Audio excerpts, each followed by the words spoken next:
ya y ya estaría. Perfecto. No te vayas.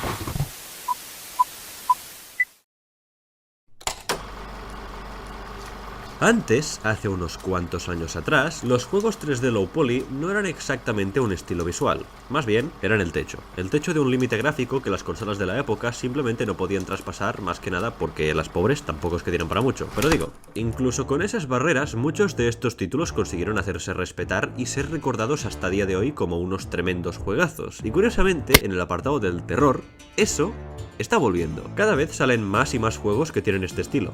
Incluso yo, que estoy haciendo un juego, también quiero tirar por algo así. No tal cual, pero algo así. Por lo que sin dudas, esto es algo que vale la pena comentar. Así que sin más, vamos allá. Antes de nada, aviso que este no es su nombre oficial, ¿vale? Simplemente es para tenerlo de referencia a lo largo del vídeo. Aparte de que es el que mejor le queda, créeme. Antes iba a ponerle terror geométrico, pero es que queda bastante cutre, o sea, suena como si le tuvieras miedo a los círculos o algo así. En fin, a lo que iba. Ustedes han oído hablar del terror analógico, ¿no?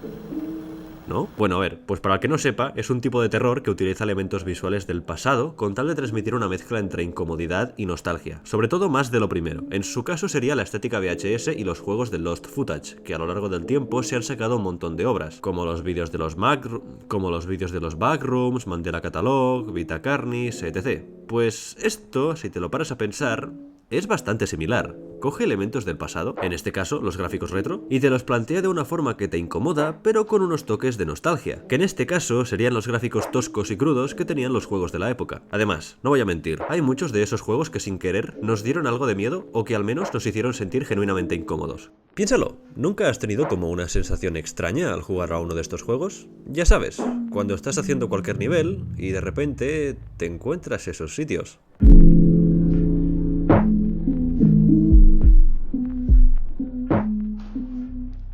Es gracioso porque estos lugares necesitan de realmente poco para sentirse raros, y aquí Mario 64 es curiosamente un gran ejemplo para esto, pues resulta que hay una cantidad gigante de gente que ha rejugado este juego y que cuentan que habían zonas con una atmósfera irónicamente opuesta a lo que se supone que te daba el propio juego. Eran lugares tranquilos, mucho más de lo normal, que casi siempre se presentaban vacíos y en silencio.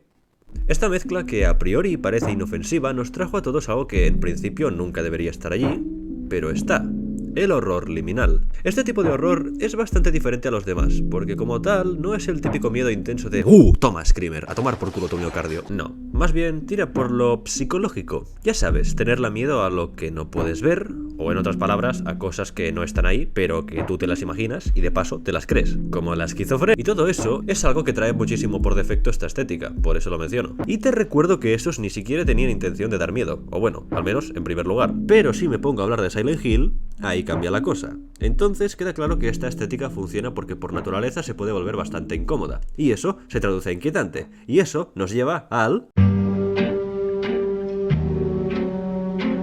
Esta reacción es algo que la humanidad ha llevado consigo durante mucho tiempo. Cuando algo intenta parecerse lo más posible a un humano, pero no lo consigue, esa pequeña diferencia, por alguna razón, genera un sentimiento de rechazo increíblemente fuerte. Y en concreto, esta clase de juegos se nutren de ese sentimiento. Por ejemplo, cuando ves a un personaje que apenas tiene polígonos, pero luego le ponen una imagen de una cara con mucho más detalle por encima, pues eso da mal rollo, se ve raro. Y lo mismo con muchas otras cosas. Hay un nombre que a algunas personas se le viene a la mente cuando hablamos de este estilo: Puppet Combo. Este es el creador de varios juegos que con un solo vistazo puedes ver que reflejan perfectamente lo que te he dicho antes. Las portadas tienen la clásica estética retro de la época y los escenarios transmiten exactamente la misma sensación de vacío e incomodidad que los juegos de antaño. Si es que incluso la forma en la que mueven la cámara, los personajes y todo es idéntica. Una vez que este estilo empezó a hacerse popular, más gente encontró nuevas formas de poder aplicarlo. Por ejemplo, está el caso de Fears to Fathom, un juego episódico en primera persona que narra historias que pasaron en la vida real. Y si te fijas, de todos los estilos posibles que pudo usar, porque la opción de hacer un juego hiper ultra mega realista 8K con un Real RTX siempre estuvo ahí, este, sin dudas, para mí, es el estilo que mejor le queda. ¿Y por qué? Pues porque realmente cuando lo juegas se siente como que estás visitando un recuerdo, una anécdota, una historia del pasado difusa que el protagonista te está contando a ti, el jugador. Pero espera, que hay más. Hablemos de Crow 64. Esto no es un juego, es...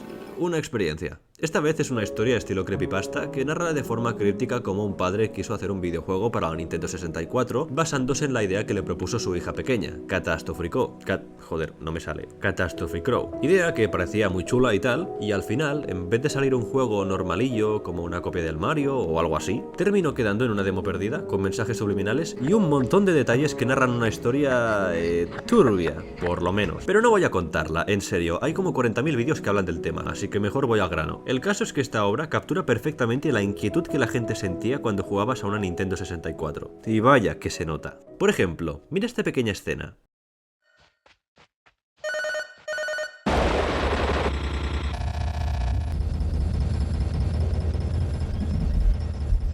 Silencios incómodos, niveles con espacios liminales y vacíos, y momentos bastante tensos. Esa es la esencia de este tipo de terror. O casos incluso más recientes como Bad Parenting, que esta vez es un juego corto que narra de forma abstracta una historia super family friendly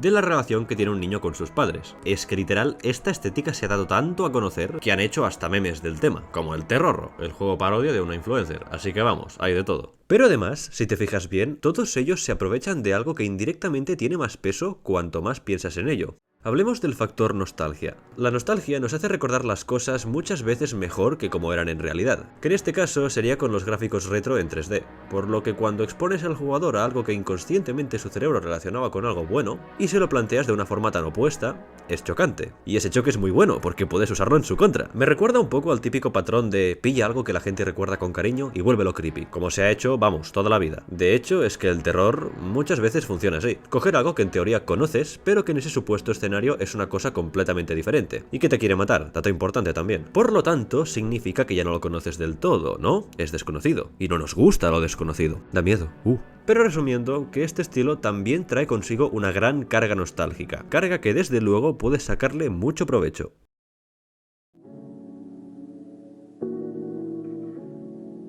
Como dije antes, yo no busco que mi juego sea tal cual un estilo retro, y desde luego que realista tampoco. Pero aún así, decidí hacer este vídeo porque a diferencia del realismo, el mensaje que te dan con esta clase de juegos como desarrollador es que con poco puedes hacer mucho. Pero no os confundáis, que aquí también quiero aclarar otra cosa. Algo que la mayoría piensa respecto a este tipo de juegos es que son más fáciles de hacer. Porque claro, es low poly. Low poly igual a menos vértices. Así que por regla de 3, menos vértices, menos trabajo. Para empezar, hacer un juego es difícil por muchas cosas, no solo los vértices. Pero dejando eso de lado, la verdadera ventaja en esto es que estos juegos no buscan ser realistas. Todo lo contrario, abrazan lo retro, abrazan lo minimalista, abrazan lo incómodo. Los juegos de antaño eran así porque era lo máximo que se podía conseguir, pero ahora ya no. Y ojo, no digo que los juegos realistas no den miedo o algo así. A lo que voy es que cuando se hace un juego con este estilo, no hay ninguna presión de cumplir un estándar gráfico. No hace falta preocuparse porque tu juego esté al máximo detalle para transmitir tal atmósfera. Aquí puedes permitirte ser más abstracto, más simple, y aún así, contar toda una historia. Muchas gracias por quedarte hasta el final y nos vemos en la próxima.